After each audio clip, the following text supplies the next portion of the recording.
முதல்வரின் சேவையை பாராட்டுவோருக்கு சேவை விதி விதித்தால் இந்தியாவை கடனை இன்றே அடைக்கலாம்.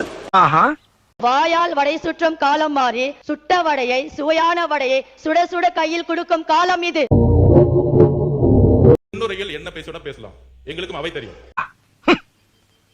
What nonsense you are talking about? நான் நிர்ணயிக்கிறேங்க, நீங்க பேசுங்க. யார் மாதிரி ஆளுங்கிட்ட நாட்டை ஒப்படைச்சிருக்கீங்க பார்த்தீங்களா? இதுதான் சட்டமன்றத்தோட தலைவிதி. கட் அவுட்டுக்கு பால் அபிஷேகம் பண்ணவன், பிளாக்ல டிக்கெட் வித்தவன், இவனெல்லாம் கொண்டு வந்து அமைச்சராக்குனா பிறகு என்னத்தை அவன்கிட்ட எதிர்பார்க்க முடியும்? அவன்கிட்ட எதான் எதிர்பார்க்க முடியும்? அவரை பாராட்டுறது மூலமா உள்ள சேவை வரியில இவர் இந்தியாவோட கடனே அடைச்சிருவாங்க. முடிஞ்சா அடுத்த நாடுகளுக்கு ஏதாவது கடன் இருந்துச்சுன்னா அதையும் சேர்த்து அடைச்சி அந்த நாடுகளை நட்புறவு நாடா மாத்திக்குவாங்க. கிருஷ்ணர் பிறந்ததை இந்துக்கள் கொண்டாடுவாங்களாம், இயேசு கிறிஸ்து பிறந்ததை கிறிஸ்தவர்கள் கொண்டாடுவாங்களாம், அடுத்து முகமது நபி பிறந்ததை முஸ்லீம்கள் கொண்டாடுவாங்களாம். அதை மாதிரி இவர் பிறந்ததை உலகமே கொண்டாடுதான். யாரு? அவர் ஜோசப் விஜய்.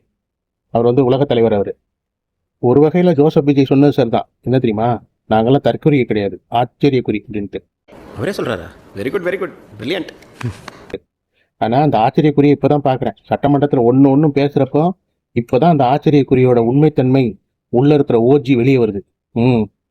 ஒண்ணு வடை சொல்றதை பத்தி பேசுது, ஒண்ணு சிஎம் அடமான வச்சு, ஜோசப் விஜய் அடமான வச்சு சேவை வரி வசூலிக்கிறத பத்தி பேசுது, ஒண்ணு புழுகு முட்டையா இருக்கு, இன்னொன்னு பவுடர் நுணுக்கிறது, இன்னொன்னு ரீல்ஸ் போடுறது.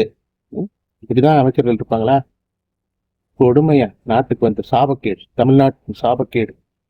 இதை மாதிரி ஒரு சட்டமன்றத்தை நானும் சில வருஷத்துல பார்த்ததில்லை. ஆட்சி ஏதோ நடக்கும், கண்டிப்பா ஒரு திட்டம் பிடிச்சிருந்துச்சுன்னா ஆதரிப்போம், அப்படி இல்லைன்னா எதிர்ப்போம். இவனுங்க வாயில வர்றதை கேட்டாலே டென்ஷன் ஆகுது. காலையில முன் தயாரிப்புன்னு ஒண்ணு இருக்கு. சட்டமன்றத்துக்கு முன்னாடி வர்றதுக்கு முன்னாடி ஒரு முன் தயாரிப்பு, அது செய்யப்படாதா? 100 நாள் ஆச்சுல்ல, 100 நாள் சாதனையை கொண்டாடுறீங்கல்ல. என்னமோ படத்தை ரிலீஸ் பண்ணி 100 நாள் வெற்றி விழா கொண்டாடுறமே, ஆட்சிக்கெல்லாம் வெற்றி விழா கொண்டாடிட்டு இருக்காங்க. 100 நாள் வெற்றி விழா. இவனுக்கு கையில நாட்டை கொடுத்துட்டு மக்கள் படுற வேதனை பார்த்தீங்களா? சொல்லி மாறாது. இவனோட மாதிரி அறிவு ஜீவிகள்கிட்ட தான் 5 வருஷத்துக்கு தமிழ்நாடு இருக்கும். வேற வழியே கிடையாது. அதுதான் தமிழ்நாட்டு மக்களோட தலைவிதி. இந்த நாடும் நாட்டு மக்களும் நாசமாய் போகட்டும்.